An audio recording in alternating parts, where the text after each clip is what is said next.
एक समय था जब नॉर्थ ईस्ट की तरफ बढ़ते ही ट्रेनों की रफ्तार धीमी हो जाती थी, लेकिन हमारी सरकार का प्रयास नॉर्थ बंगाल में भी ट्रेनों की रफ्तार वैसी ही बढ़ाने का है जैसे पूरे देश में बढ़ाई जा रही है। अब तो नॉर्थ बंगाल से बांग्लादेश के लिए भी रेल कनेक्टिविटी शुरू हो गई है। न्यू जलपाईगुड़ी से ढाका छावनी तक मिताली एक्सप्रेस चल रही है। बांग्लादेश की सरकार के साथ मिलकर हम राधिकापुर स्टेशन तक कनेक्टिविटी बढ़ा रहे हैं।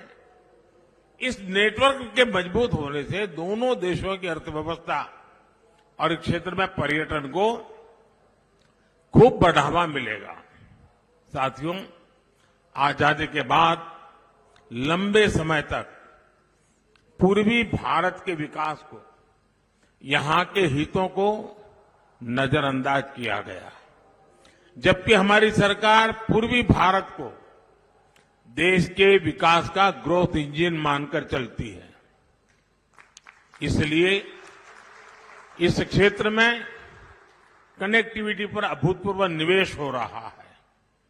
2014 से पहले बंगाल का जो औसत रेल बजट करीब 4,000 करोड़ रुपए था, वो अब लगभग 14,000 करोड़ रुपए हो चुका है।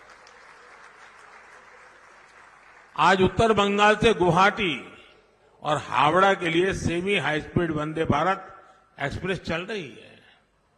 अमृत भारत स्टेशन योजना के तहत जिन 500 से ज्यादा स्टेशनों को आधुनिक बनाया जा रहा है, उनमें हमारा सिलीगुड़ी स्टेशन भी शामिल है। इन 10 वर्षों में हम बंगाल और पूर्वोत्तर के रेल विकास को पैसेंजर से एक्सप्रेस स्पीड तक ले जाए हैं। हमारे तीसरे कार्यकाल में ये सुपर फास्ट स्पीड से आगे बढ़ेगा। साथियों, आज उत्तर बंगाल में 3,000 करोड़ रुपए से ज्यादा की लागत के 2 सड़क परियोजनाओं का भी लोकार्पण किया गया है। ये 4 लेन वाले गोसपुकुर धूपगढ़ी सेक्शन और इस्लामपुर बाईपास के शुरू होने से कई जिलों के लोगों को लाभ मिलेगा।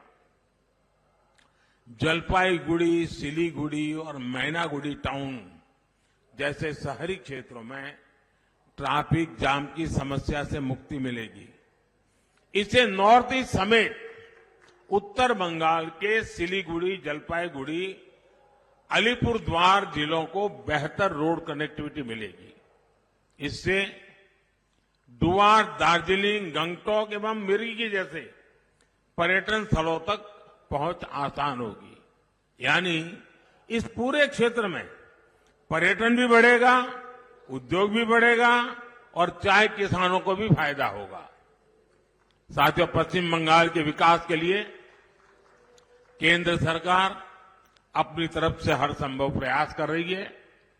एक बार फिर आप सभी को विकास परियोजनाओं की मैं बहुत बहुत बधाई देता हूं, बहुत बहुत धन्यवाद देता हूं।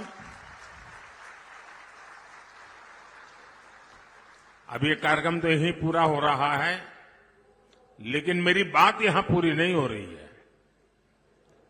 मेरी बात आगे होने वाली है और इसलिए अब यहां से हम खुले मैदान में जाएंगे, आप सबको जी भर के देखेंगे और जी भर के बोलेंगे। बहुत बहुत धन्यवाद। कोटि से धन्यवाद सर।